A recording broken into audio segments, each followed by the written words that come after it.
Everyone, welcome to my channel. कैसे हैं आप सब? उम्मीद करती हूँ अपने अपने घर में मजे में होंगे। आज हम हिंदी के कुछ कठिन शब्दों को उन्हें लिखकर समझने का अभ्यास करेंगे। तो जल्दी से अपनी कॉपी और कलम रेडी कर लीजिए। तो आज हम क्या अभ्यास करने वाले हैं? जी हाँ, आज हम इमला या श्रुतलेख का अभ्यास करने वाले हैं। तो चलिए सबसे पहले लिखना सीखते हैं इमला को। जब हमने इमला लिखना है तो सबसे पहला अक्षर जो हमारे मस्तिष्क में आता है वो है ई। ई, म, और इसके बाद क्या आवाज आती है? ला। ला मतलब ल में आ की मात्रा जुड़ी हुई है। इमला। एक एक अक्षर सोचते गए और आगे पढ़ते गए। अब लिखेंगे हम श्रुतलेख। जब हमने श्रुतलेख लिखना है तो हमें श्र में उ की आवाज सुनाई दे रही है। जोड़कर देखिए, श्रु, श्र, उ, श्रु, श्रु। इसके बाद ले की आवाज आ रही है। ले मतलब ल के साथ ए की मात्रा जुड़ी हुई है। ले और ख, ऐसे बन गया श्रुतलेख। तो आज हम इमला या श्रुतलेख का अभ्यास करने वाले हैं। सबसे पहला शब्द जो हम लिखने वाले हैं वो है अंधविश्वास। अब अंध लिखने के लिए हम क्या करेंगे? सबसे पहले हमने लिखा अ। अ लिखने के बाद इसमें हमें एक साउंड सुनाई दे रहा है अन। बिंदी और चंद्र बिंदु, इन दोनों के इस्तेमाल पर मैंने वीडियो बनाई हुई है। लिंक मैं डिस्क्रिप्शन बॉक्स में डाल दूंगी ताकि आप उसे एक बार रिवाइज कर सके। इसके ऊपर इस नी साउंड के लिए हमने लगाई बिंदी। अंध, अंध, ये बन गया अंध। अब हमें लिखना है विश्वास। तो विश्वास के लिए व पर क्या साउंड सुनाई दे रहा है? वि, वि। तो व पर कौन सी मात्रा आई? छोटी की मात्रा, वि। अब हमने विश्वास नहीं बोला, विश्वास मतलब श का साउंड हमें आधा सुनाई दिया है। तो यहां पर श कौन सा लगेगा? आधा। विश्वास, वास।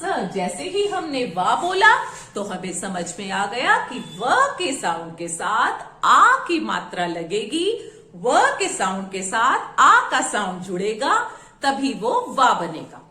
तो इस तरह से एक एक अक्षर बोलते गए और पूरा शब्द हमने लिख दिया। नेक्स्ट शब्द है श्रवण। बहुत ही आसान शब्द है। श्रवण। क्या किया मैंने जो भी शब्द लिखना है उसे मैंने बोल कर देखा, 2-3 बार बोल कर देखा और उसी सीक्वेंस में मैंने उसे लिख दिया। अब नेक्स्ट शब्द है आशीर्वाद। अब आ हमने लिख दिया। उसके बाद शी में भी हमें श में ई का साउंड सुनाई दे रहा है और कुछ साउंड नहीं सुनाई दे रहा, तो हमने वैसे ही लिख दिया। अब हमें सुनाई दे रहा है वा के साथ र का साउंड, आशीर्वाद, आशीर्वाद। मतलब ये देखिए, वार मतलब वा लगाने के बाद उसमें र का साउंड जुड़ रहा है, आशीर्वाद। तो इस तरह से हमें एक एक स्टेप चढ़ते जाना है और पूरा शब्द लिखा जाएगा। नेक्स्ट शब्द है प्रस्तुत। प्रस्तुत, प्रस्तुत लिखने के लिए पहले हमने सिंपल प्र लिखा, प्र। फिर कैसा स सुनाई दे रहा है? आधा। प्रस, तु, तु, तु। कौन सी मात्रा लग रही है? छोटे ऊ की, तु, त। इस तरह से हमने लिख दिया। क्या लिख दिया? प्रस्तुत। अब हम लिखने वाले हैं निर्दोष। निर्दोष, निर्दोष के लिए ये देखिए, निर्दोष।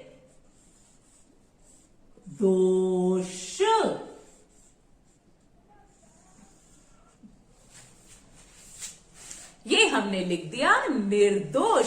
पहले नी का साउंड, दोष।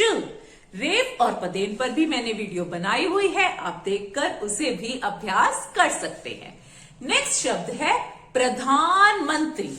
सबसे पहले हमने लिखा प्र, फिर लिखा धा न मन क्री।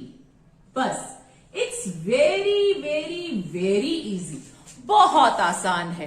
क्या करना है, बस हमें बोलते जाना है और जिस तरह से हम बोल रहे हैं उसी तरह से हमें लिखते जाना है। चलिए लिखते हैं नेक्स्ट शब्द जो है पूर्वक।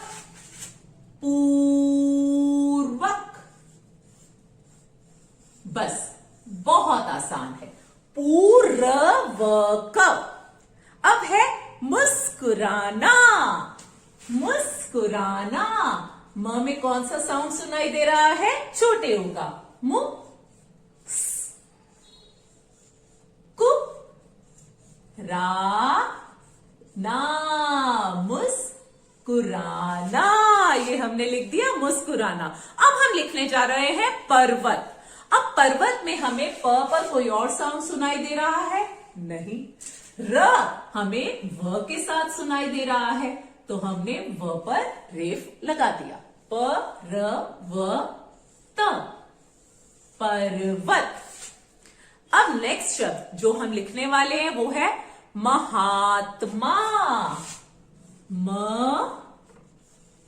हा त मा।